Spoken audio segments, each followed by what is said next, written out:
మీడియాతో chit chat లో కవిత hot comments చేశారు.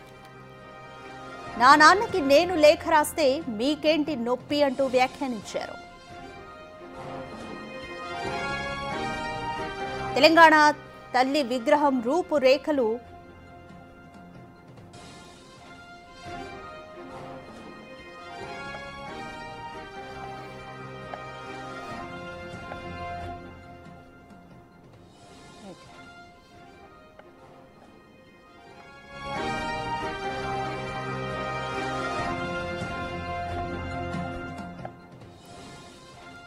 మీడియాతో చిట్ చాట్ లో కవిత హాట్ కామెంట్స్ చేశారు. మా నాన్నకి నేను లేఖ రాస్తే మీకేంటి నొప్పి అంటూ వ్యాఖ్యానించారు.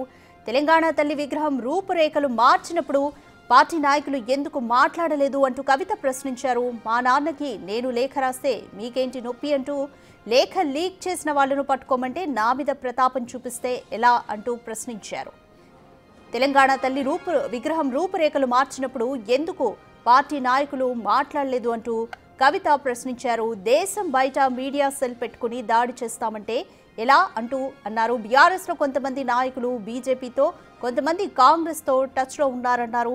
బీఆర్ఎస్ వజ్రోత్సవం మీటింగ్ సక్సెస్ చేసింది కేసీఆర్ మాత్రమే, నేను రాసిన లేఖలో తప్పేముంది అంటూ ఆమె ప్రశ్నించారు.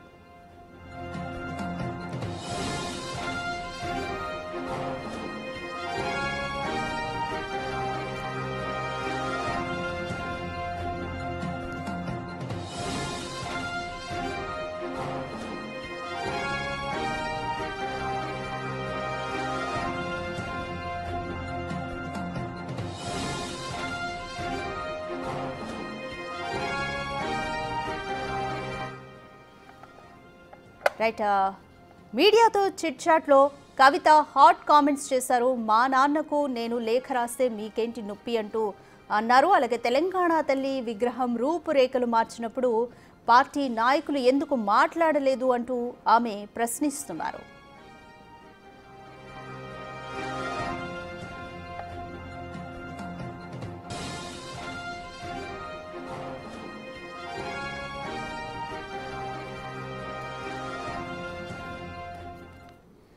దీనిపై మోర్ డీటెయిల్స్ మా అసోసియేట్ ఇన్పుట్ ఎడిటర్ నగేష్ అందిస్తారు.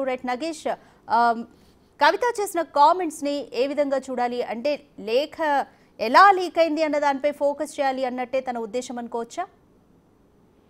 ఖచ్చితంగా. అంటే తన నాన్నకి రాసిన లేఖ పైన ఎవరు లీక్ చేశారన్న దానిపైన కనీసం ఆ లీక్ చేసిన వ్యక్తులను పట్టుకోకుండా తన పైన ఏడిస్తే ఏం లాభం అని చెప్పి కూడా కవిత చిట్ చాట్ లో సంచలన వ్యాఖ్యలు చేస్తున్నారు. కేసీఆర్ నోటీసులపై బీఆర్ఎస్ నేతలు ఏం కార్యాచరణ తీసుకున్నారు, నా మీద పడి ఏడిస్తే ఏం ఉపయోగం అని చెప్పి కూడా కవిత ప్రశ్నిస్తున్నారు. కొంతమంది పెయిడ్ ఆర్టిస్టులు, పెయిడ్ యూట్యూబ్ ఛానళ్లు, పెయిడ్ ఛానళ్లతో ఇంటి ఆడపడుచుల పైన కుట్రలు చేస్తున్నారని చెప్పి డైరెక్ట్ గానే బీఆర్ఎస్ నేతల పైన టార్గెట్ చేస్తూ కవిత సంచలన వ్యాఖ్యలు చేస్తున్నారు. లిక్కర్ స్కామ్ లో నా పేరు వచ్చినప్పుడే రాజీనామా చేస్తానని చెప్పి తను డైరెక్ట్ గా అప్పుడు కేసీఆర్ కి చెప్పినట్టుగా చిట్ చాట్ లో చెప్తోంది. తనను ఏం చేయలేక నా మీద కేసు పెట్టారు అని కేసీఆర్ అన్నారని చెప్పి కూడా అప్పుడు మాట్లాడినట్టుగా కూడా చిట్ చాట్ లో చెప్తోంది. 2006లో కడుపులో బిడ్డను పెట్టుకొని జాగృతి పేరుతో కేసీఆర్ గెలుపు కోసం కాలికి బలపం కట్టుకొని పనిచేసి తిరిగానని చెప్పి కూడా కవిత మాట్లాడుతోంది. పార్టీలో లింక్ వీరులను బయట పెట్టమంటే గ్రీక్ వీరులాగా పోజులు కొడుతున్నారు బీఆర్ఎస్ నేతలని చెప్పి కూడా డైరెక్ట్ బీఆర్ఎస్ నేతల పార్టీ పైన కామెంట్ చేస్తుంది. నేను అసలే మంచిదాన్ని కాదు, నోరు తెరిస్తే మాత్రం మంచిగుండదు, బాగుండదని చెప్పి కూడా డైరెక్ట్ గానే ఆమె బెదిరించిన వ్యాఖ్యలు మనం చూడొచ్చు. నా నాన్నకి నేను లేఖ రాస్తే మీకు ఏం నొప్పి, తెలంగాణ తల్లి విగ్రహం రూపురేఖలు మార్చినప్పుడు పార్టీ నాయకులు ఎందుకు మాట్లాడలేదు అంటే ఈ విషయాలన్నీ కూడా మరి తనన్న పార్టీ వర్కింగ్ ప్రెసిడెంట్ కేటీఆర్ నా లేదంటే తన బావ మాజీ మంత్రి హరీష్ రావు అన్నది కూడా తెలియాల్సి ఉంది. ఈ విషయం పైన ఎందుకు మాట్లాడలేని చెప్పి కూడా కవిత కామెంట్ చేశారు. నా నాన్నకి నేను లేఖ రాస్తే మీకు నొప్పి ఏంటి, తెలంగాణ తల్లి విగ్రహం రూపురేఖలు మార్చినప్పుడు పార్టీ నాయకులు మాట్లాడకుండా ఎందుకున్నారు, దేశం బయట మీడియా సెల్ పెట్టుకొని దాడి చేస్తామంటే ఎలా అంటే బీఆర్ఎస్ నేతలు ఇండియా దాటి అమెరికాలో లండన్ లో ఒక లీగల్ సెల్ పెట్టుకొని అక్కడ ఒక పెయిడ్ యూట్యూబ్ ఛానల్ పెట్టుకొని దాడి చేస్తున్నారనేది కూడా డైరెక్ట్ గానే కవిత కామెంట్ చేస్తుంది. చాలా హాట్ కామెంట్స్ అని వీటిపైన ఖచ్చితంగా చెప్పొచ్చు. కొంతమంది బీఆర్ఎస్ నేతలు కూడా బీజేపీ నాయకులతో కాంగ్రెస్ తో టచ్ లో ఉన్నారని చెప్పి కూడా ఆమె అంటుంది. ఎందుకంటే ఆ నేతల పేర్లు కూడా ఖచ్చితంగా బయటకు రావాల్సిన అవసరం ఉందని చెప్పి కూడా కవిత కామెంట్ చేస్తుంది. బీఆర్ఎస్ వజ్రోత్సవ మీటింగ్ సక్సెస్ చేసింది కేసీఆర్ మాత్రమే. నేను రాసిన లేఖలో ఏ ఒక్క పదం కూడా తప్పు లేదు, తప్పు ఏముంది అనేది కూడా క్వశ్చన్ చేస్తోంది. కేసీఆర్ నోటీసుల పైన బీఆర్ఎస్ నేతలు ఏం కార్యాచరణ తీసుకున్నారు అని చెప్పి కూడా ఆమె ప్రశ్నిస్తుంది. మొత్తానికైతే కవిత కామెంట్ అనేది కూడా చాలా ఇంపార్టెంట్ విషయాలే మాట్లాడినట్టు మనకు కనబడుతుంది. బీఆర్ఎస్ పార్టీ నా పార్టీ, పార్టీ బలోపేతం కోసం నా రక్తం చిందించాను, నా రక్తం దారపోసానని చెప్పి కవిత అంటోంది. కేసీఆర్ నోటీస్ పైన ఎందుకు స్పందించలేదు? వేరే నాయకుడికి వస్తే అందరూ ఎమ్మెల్యేలు వెళ్లారు. అమెరికాలో పార్టీ సంబరాల వల్ల ఉపయోగం ఏంటి? అమెరికాలో రజతోత్సవ సభ నిర్వహించడం కోసం పార్టీ వర్కింగ్ ప్రెసిడెంట్ కేటీఆర్ తో పాటు చాలా మంది ఎమ్మెల్యేలు, మాజీ మంత్రులు, పార్టీకి సంబంధించిన మాజీ కార్పొరేషన్ చైర్మన్లు వెళ్లారు. వాళ్ళందరినీ డైరెక్ట్ గానే టార్గెట్ చేస్తూ అమెరికాలో పార్టీ సంబరాలు చేయాల్సిన అవసరం ఏంటి, దాని వల్ల ఉపయోగం ఏంటి అనేది కూడా కవిత కామెంట్ లో చెప్తుంది. చిల్లర రాజకీయాలు నేను చేయను, కేసీఆర్ నోటీసులు ఇవ్వడానికి జూన్ 3న నిరసనగా ధర్నా చేయాలని చెప్పి నేను నిర్ణయించుకున్నాను. జాగృతి వేదికగా నేను చేస్తున్న ప్రతి పని పార్టీ బలోపేతం చేసేవే. పార్టీ చేయని పనులు నేను చేస్తున్నాను, జాగృతి పేరుతో నేను చేస్తున్నాను చెప్పి కూడా కవిత చాలా హాట్ కామెంట్సే చిట్ చాట్ లో పేర్కొంది. డైరెక్ట్ గానే భారత రాష్ట్ర సమితి పార్టీకి సంబంధించిన ముఖ్య నేతలందరినీ టార్గెట్ చేస్తూ మాట్లాడిన పరిస్థితి చిట్ చాట్ లో. ఎవరైతే కేసీఆర్ తన నాన్నకి ప్రేమతో లేఖ రాసిందో, కేసీఆర్ పార్టీ అధ్యక్షుడిని వదిలిపెట్టి మిగతా పార్టీ వర్కింగ్ ప్రెసిడెంట్ కేటీఆర్ కావచ్చు, పార్టీ మాజీ ముఖ్యమంత్రి హరీష్ రావు కావచ్చు, మిగతా కింది స్థాయి నేతలు ఎవరైతే ఉన్నారో వాళ్ళందరినీ టార్గెట్ చేస్తూ కవిత చిట్ చాట్ లో పేర్కొన్నారు. మొత్తానికైతే బీఆర్ఎస్ పార్టీ నాన్నకు ప్రేమతో లేఖ తర్వాత కవిత చిట్ చాట్ లో మాట్లాడిన మాటలు బట్టి ఖచ్చితంగా బీఆర్ఎస్ పార్టీ ఇరుకున పడుతుంది. మరి బీఆర్ఎస్ పార్టీకి సంబంధించి ఖచ్చితమైన వాళ్ళు కూడా ఆన్సర్ చేయాల్సిన పరిస్థితి అయితే ఏర్పడింది. ఇప్పటికైతే కేసీఆర్ తనకు రాసిన లేఖ పైన నాయకులు ఎవరు మాట్లాడకూడదని చెప్పి వాళ్ళందరికీ ఆదేశాలు జారీ చేశారు.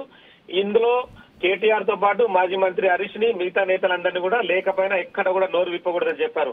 కానీ చిట్ చాట్ లో చేసిన వ్యాఖ్యలు మాత్రం చాలా పెద్ద ఇష్యూ, బిగ్ ఇష్యూని తీసుకొస్తున్నాయి. ఎందుకంటే 10 ఏళ్ల పాటు నగేష్, కేసీఆర్ కి నోటీసులు ఇవ్వడాన్ని నిరసిస్తూ నేను జూన్ 3న ధర్నా చేస్తా అంటూ కవిత ప్రకటించారు. ఇటువంటి ప్రకటన వేరే పార్టీలోని వేరే నాయకుల నుంచి రాలేదు.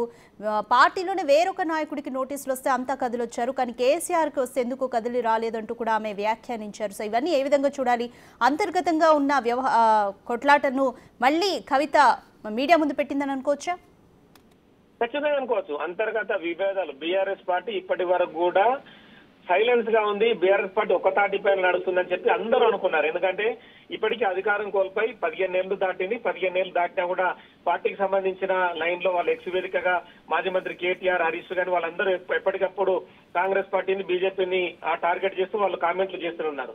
కానీ ఈ క్రమంలో కవిత చేసిన ఈ వ్యాఖ్యలు అయితే ఖచ్చితంగా బీఆర్ఎస్ పార్టీని ఇరుకున పెట్టే విధంగా ఉన్నాయి. ఎందుకంటే వేరే నాయకుడికి నోటీసులు వచ్చినప్పుడు మీరు స్పందించారు, పరిగెత్తారు, ధర్నాలు చేశారు, నానాంగమా చేశారు.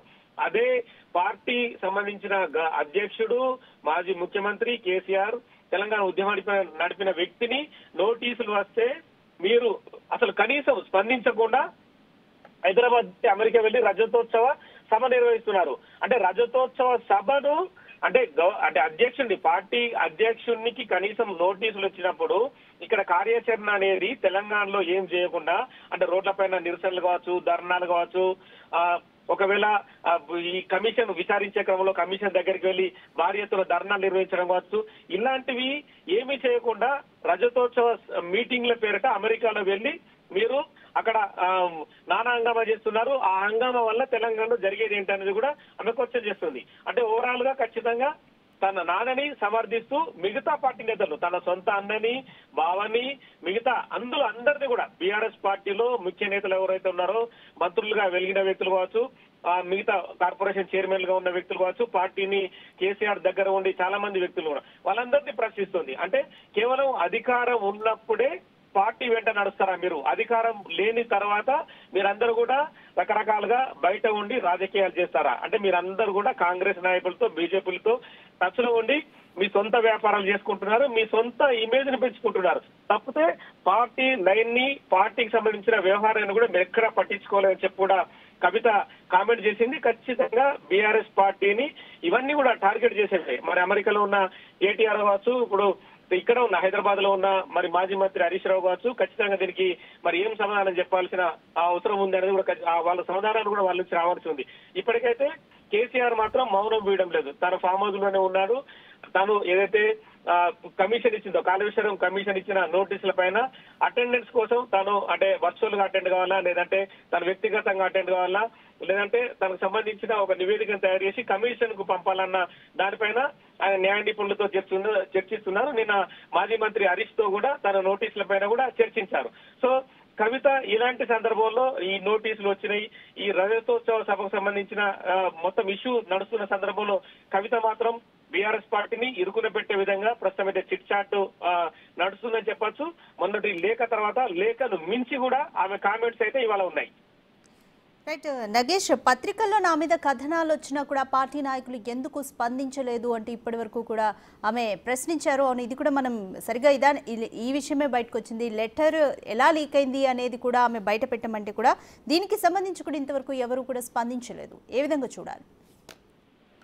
ఖచ్చితంగా అంటే బీఆర్ఎస్ పార్టీలో ఏదో జరుగుతుందన్న దానికి మాత్రం ఖచ్చితంగా కవిత ఎపిసోడ్ మాత్రం పెద్ద ఉదాహరణగా చెప్పచ్చు. కవిత పైన కూడా ఒక ప్రముఖ పత్రికలో నిన్న పెద్ద ఎత్తున వార్త వచ్చింది. ఆల్రెడీ కాంగ్రెస్ పార్టీలో చేరడానికి సుముఖంగా ఉంది అని చెప్పి వచ్చింది. కానీ ఒక వర్గం నేతలు తనను రాకుండా అడ్డుకున్నారని చెప్పి కూడా అందులో వాళ్ళు రాసుకొచ్చారు. ఇవాళ కూడా దాన్ని ఉటంకిస్తూ దానికి కంటిన్యూషన్ గా వాళ్ళు కూడా 6 ఎమ్మెల్యేలు కూడా తను పట్టుకోవడానికి సిద్ధంగా ఉన్నారు, మంత్రి పదవి ఇవ్వాలని చెప్పి కూడా అడిగారని చెప్పారు. కానీ కాంగ్రెస్ లో ఉన్న కొంతమంది నేతలు మాత్రం కవిత ఇప్పుడు అవసరం లేదన్న విషయంలో వాళ్ళు చెప్పడంతో పార్టీ అధిష్టానం వెనుకంత వేసిందని రాసుకొచ్చారు. కానీ 2 ఇష్యూస్ కి అయితే ఆమె కౌంటర్ ఇచ్చింది. అంటే ఇదంతా ఫేక్ వార్త అని చెప్పి కూడా కౌంటర్ ఇచ్చింది. తను ఆ పత్రిక పైన కూడా కొన్ని వ్యాఖ్యానాలు చేసింది. అంటే రాజకీయ నేతల పైన మాట్లాడేటప్పుడు వాళ్ళు కనీస ఇన్ఫర్మేషన్ లేకుండా అని చెప్పి కూడా అందులో కామెంట్ చేసింది. సో ఇవన్నీ కూడా అంటే మొత్తానికి ఓవరాల్ గా కవిత బీఆర్ఎస్ పార్టీలా ఉంటుందా